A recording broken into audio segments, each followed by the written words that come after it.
On va reparler là pendant une dizaine de minutes de ce qui est arrivé à Éric Zemmour à Ajaccio. RMC, les grandes gueules. C'était ce week-end, il était en déplacement sur un marché d'Ajaccio, déplacement qui n'a pas plu à tous. Et alors sur les vidéos, on peut entendre qu'il s'est fait conspuer, il a pris notamment des œufs sur la tête. Puis à un moment, il s'est un peu énervé vers une femme qui approchait vers lui, qui était en train visiblement d'essayer de la gripper, peut-être de lui envoyer un œuf. Il a eu un mouvement, l'impression qu'il l'a tapé. Écoutez ce que disait le prestataire sécurité de Reconquête.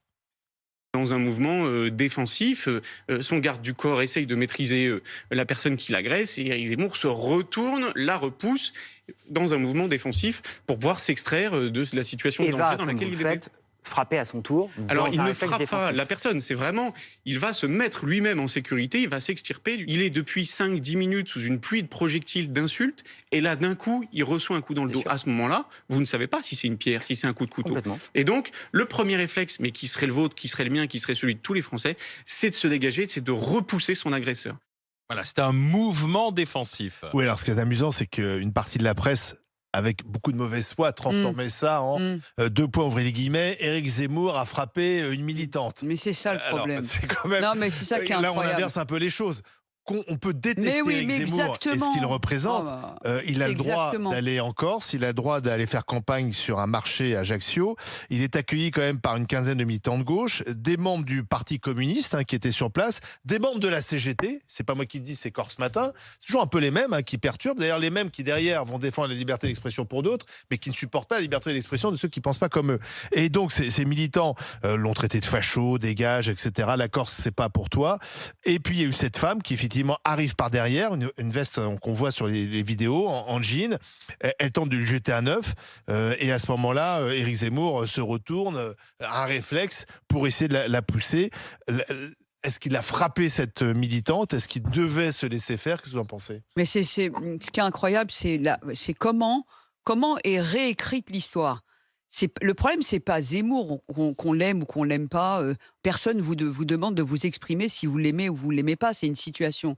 Et en fait, ce qu'il y a de grave aujourd'hui, c'est que les journalistes beaucoup de journalistes ne retranscrivent plus des faits, mais sont dans l'idéologie. Je déteste Zemmour, donc je fais un titre qui reflète pas du tout la réalité. Écris la réalité. On te demande ni si c'est bien ou pas bien. On te demande pas de te positionner pour ou contre Zemmour. Écris la réalité de ce que tu as vu.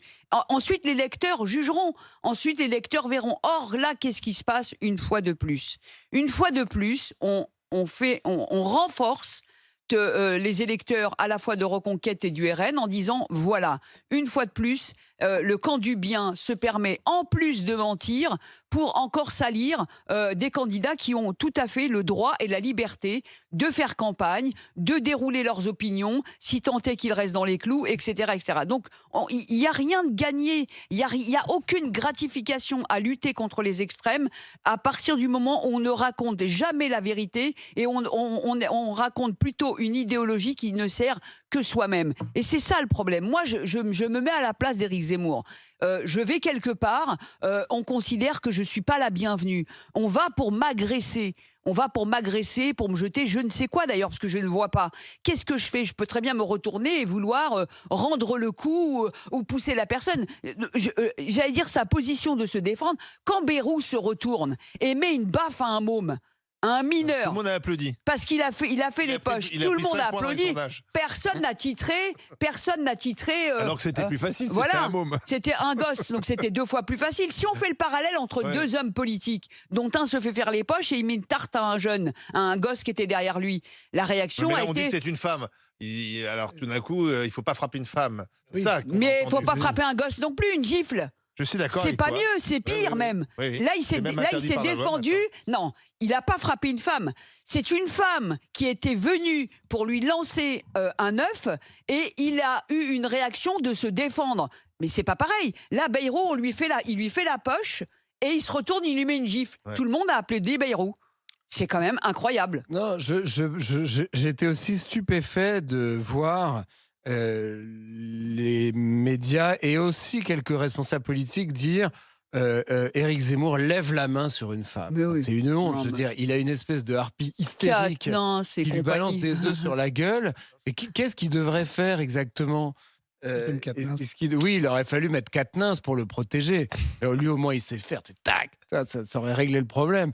Mais j'ai trouvé ça honteux, je veux dire. Moi, j'aurais fait comme lui. Je veux dire, une nana me balance des œufs sur la gueule, évidemment que je la repousse. Je me défends. Enfin, qu'est-ce que c'est que ça ? Mais oui, on te demande pas est-ce que tu lèves ou pas. Et j'ai vu, pas les jours fériés. Et j'ai vu que certains responsables politiques aussi, Zemmour, n'hésite pas à s'en prendre aux femmes, nanana. J'ai vu des tweets, je sais même plus qui l'a dit, des gens de Renaissance, je crois, ou de la gauche, je sais plus. Mais voilà. Je m'interroge aussi d'ailleurs sur sa sécurité. Je pensais qu'il avait des gardes du corps plus aguerris. Recevoir des œufs, c'est courant, de la farine. Hollande avait reçu de la farine, je me souviens. Ils n'ont pas l'air très efficaces. Voilà. Et quant aux commentaires qui disent celui qui propage la haine ne peut s'en prendre qu'à lui-même et tout, non. On est quand même. On est dans une démocratie. Oui, on doit pouvoir débattre à peu près. Et puis opposer des idées. Moi, j'étais un peu dissonant. Moi, je vais en Corse début du mois de juin et je suis fier que le peuple corse n'accueille pas Zemmour avec bras ouverts. Ça prouve encore que Zemmour s'est trompé certainement. Il a dû croire que là-bas, il serait en terrain conquis. Ben non. Et voilà. Et comme vous l'avez dit, il y en a plein qui ont pris des trucs. Je crois que j'ai cru voir Marine Le Pen il y a quelques années au salon de l'agriculture. Enfin, il y en a eu. Macron aussi a pris des trucs. Il avait même pris une claque, Macron, un jour. Donc voilà, les hommes politiques. Au fil de Montjoie. Ouais, Montjoie Saint-Denis, créer des trucs des visiteurs, c'est pas mal quand même. Mais en fait, moi, je me dis qu'à un moment donné, et évidemment qu'il faut pas taper les gens, comme ça. Mais moi, je trouve que d'en faire tout un plat et après quand je le vois qu'il veut se retourner et taper une femme, bah ouais, effectivement. Mais après, ce qu'il avait écrit sur les femmes, c'est peut-être normal. Peut-être la considération qu'il a pour les femmes, il l'avait déjà écrite dans son bouquin. Mais non, puisque Hollande a pris de la farine, le président Macron a pris une tarte. Enfin bon, il a été giflé. Enfin, c'est courant que les hommes politiques. Voilà, donc voilà. Oui, mais ça, c'est pas normal. Moi, je suis désolé. Mais non, c'est pas normal. C'est ce que je dis. Il y a une dérive. Ce n'est pas normal. Et je trouve qu'on a banalisé. On doit l'accepter pour personne. Je trouve qu'on a banalisé le fait qu'on puisse. Mais oui. Parce qu'après, on va dire Zemmour, oui, mais Zemmour. Alors, Ménard, vous vous souvenez, Robert Ménard, qui avait été agressé. Non, mais Zemmour, j'ai entendu l'argument classique. Oui. Sème le vent, récolte la tempête.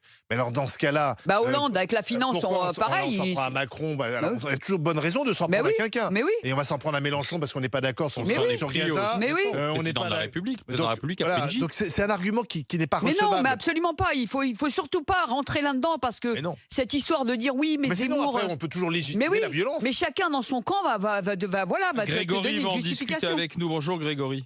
Oui, bonjour à tous. Bonjour. Qu'est-ce que vous en pensez de cette histoire, Grégory ?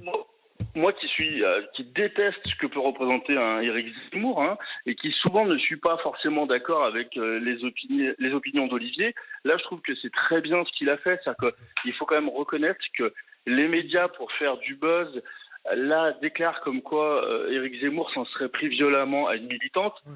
Moi je trouve que c'est ça le vrai problème. C'est-à-dire qu'en fait c'est la désinformation et la transformation de la vérité. C'est-à-dire que moi je pense qu'effectivement il a eu un geste défensif. Alors on va bien prendre avec des guillemets ce que peut dire le référent sécurité d'Éric Zemmour, mais il a eu un geste défensif sur une agression. Ça s'entend. Après, ça n'empêche pas moins ce qui peut penser des femmes et des gens en particulier, si c'est pas...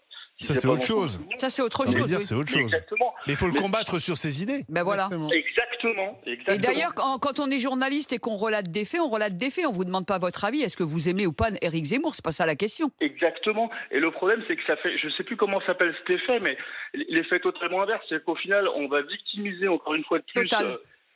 Total. C'est exactement ça qui se passe. Ouais, c'est qu'on va victimiser un Éric Zemmour parce que du coup, il va s'être défendu et presque ils vont le glorifier sur des idées qui sont, à mon avis, totalement absurdes. Mais dans l'idée, c'est qu'on fait l'effet inverse de ce que ces gens auraient voulu faire. Donc, autant la violence sur un élu politique, je trouve ça d'une bêtise monstrueuse. Mais les journalistes, pour faire vendre de l'information, là, qui transforment la vérité et qui, du coup, surenchérissent sur un non, c'est pire que ça, Grégory. Ils vendent pas de l'information, ils trafiquent et ils mentent sur l'information. Grégory, on va voir ce qu'en dit Gérald qui nous appelle de l'Hérault. Bonjour Gérald. Oui, bonjour à tous. Et vous, qu'en dites-vous alors ? Non, c'est évidemment une honte et c'est toujours les mêmes en fait qui s'en prennent toujours à cette droite ou cette droite forte. Et il faut remarquer une chose, moi je n'ai jamais vu dans les médias ou même dans les meetings ou même ailleurs une droite, un militantiste ou électeur aller voir des Mélenchon ou aller voir autres et leur balancer des œufs sur la tête ou les invectiver tels qu'ils le font avec Éric Zemmour ou d'autres. On se souvient. Peut-être qu'ils ont un meilleur service d'ordre. Pardon ? Ils ont peut-être un meilleur service d'ordre, à l'extrême gauche. Oui, disons qu'en fait, il y a un peu plus de respect aussi au niveau de la droite que la gauche. Oui, c'est vrai qu'au meeting de Zemmour, quand ils avaient tabassé des journalistes ou des militants, c'est très intéressant. Ouais. D'accord, mais ne vous inquiétez pas, ça conforte en fait tout simplement les électeurs de droite à rester au RN, à rester chez Euroconquête ou à rester en fait chez la droite classique. Donc, qu'ils continuent. Vous-même, vous êtes encarté au Modem. Aujourd'hui, vous n'avez plus d'électeurs indécis. Vous n'avez plus de gens en fait qui savent plus par qui voter ou quoi que ce soit. C'est soit les gens ne votent pas, ou soit en fait ça conforte en fait tout le monde dans le parti où ils souhaitent tout simplement voter. Donc, pour moi, je le prends comme ça. C'est extrêmement grave ce qui se passe. On est dans une tendance aujourd'hui qui est ultra violente. On le voit. Notamment aux infos, tous les jours, il y a quelque chose qui se passe. Honnêtement, ça ne va pas s'arrêter là et ça risque de continuer. Et ça va aller en pire. Regardez d'ailleurs, Gérald, le nombre de maires qui se font agresser, le nombre de maires par exemple, qui ont renoncé à leur mandat lors des dernières élections municipales.